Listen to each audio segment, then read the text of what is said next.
नमस्कार. अन्नपूर्णा किचनमध्ये मी पूनम तुमचं स्वागत करते.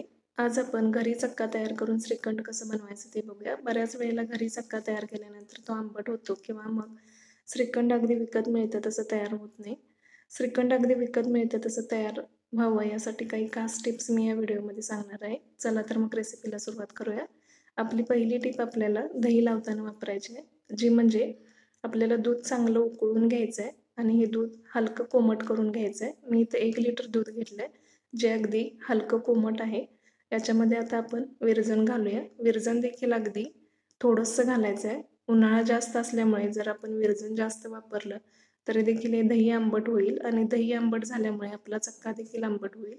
विरजण घालून दूध व्यवस्थित असं मिक्स करून घ्यायचं आहे. असं दूध मिक्स केल्यामुळे दही अगदी घट्ट असं तयार होईल. हे दही आता आपण 9 ते 10 तास सेट होण्यासाठी ठेवूया. 10 तासानंतर आपल्याला दही चेक करून बघायचं आहे. अगदी घट्ट असं हे दही तयार होईल 9 ते 10 तासामध्ये. आता आपल्याला याच्यापासून चक्का तयार करायचा आहे. त्यासाठी एका भांड्यावरती पुरणाचे चाळण ठेवून याच्यावरती पांढरं कापड घालून घ्यायचं आहे. कॉटनचं कापड असावं शक्यतो. त्यानंतर याच्यामध्ये तयार झालेलं दही घालायचं आहे. दही अगदी घट्ट असं तयार झालेलं दिसेल. सगळं दही आपण याच्यावरती काढून घेऊया.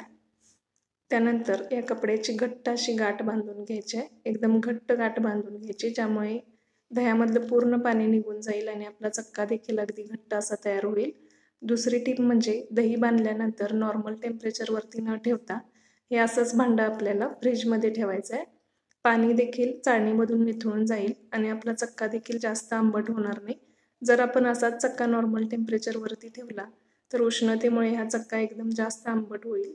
त्यामुळे फ्रीजमध्ये ठेवून 9 ते 10 तास हा चक्का आपल्याला असाच ठेवून द्यायचा आहे किंवा मग कमी वेळ असेल तर 5 ते 6 तास ठेवला तरी चालेल. एखादी जड वस्तू याच्यावरती ठेवायची आणि असंच भांडं फ्रीजमध्ये ठेवायचं. मी हे असंच भांडं फ्रीजमध्ये 9 ते 10 तासासाठी ठेवून दिलं. 10 तासानंतर आपण चेक करूया. याच्यामधलं पूर्ण पाणी निघून गेलेलं दिसेल. फ्रीजमध्ये ठेवून देखील पाणी व्यवस्थित नितळलंय. आता आपण चक्का बघूया. चक्का देखील अगदी घट्ट असा तयार झालाय. हा चक्का आता आपण एका भांड्यामध्ये काढून मोजून घेऊया. इतका आपला चक्का तयार होईल.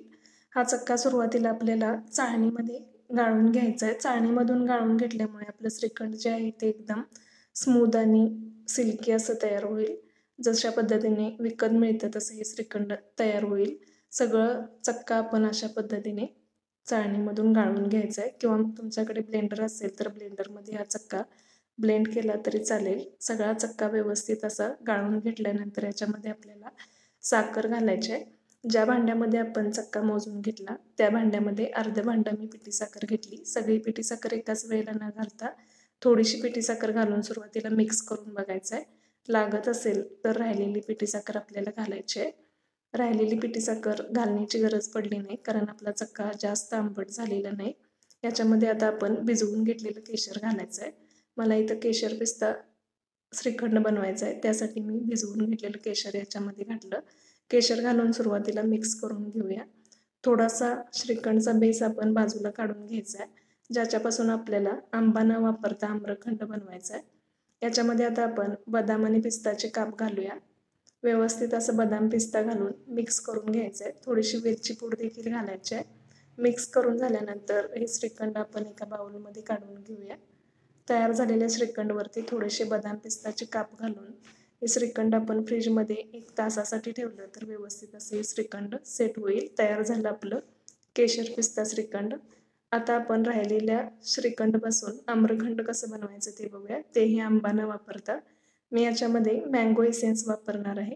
त्यासाठी 3 ते 4 थेंब मँगो इसेन्स घालायचा आहे आणि 2 ते 3 थेंब आपल्याला पिवळा कलर वापरायचा आहे, जेणेकरून याला कलर देखील आम्रखंड सारखा येईल. त्यानंतर व्यवस्थित असे हे श्रीखंड पुन्हा एकदा मिक्स करून घ्यायचं आहे. मिक्स करून झाल्यानंतर हे आम्रखंड देखील एका बाउलमध्ये काढून घेऊया. अगदी झटपट असे हे आम्रखंड तयार होईल, तेही आंब्याचा वापर न करता. याच्यावरती देखील थोडेसे बदाम आणि पिस्ताचे काप घालायचे. तयार झालं आपला एकाच चक्क्यापासून आम्रखंड आणि केशर पिस्ता श्रीखंड. त्याचबरोबर व्हिडिओमध्ये सांगितल्याप्रमाणे चक्का तयार करून ही आम्रखंड आणि श्रीखंडची रेसिपी नक्की ट्राय करा. आवडली असेल तर चॅनलला लाईक, शेअर आणि सबस्क्राईब करायला विसरू नका.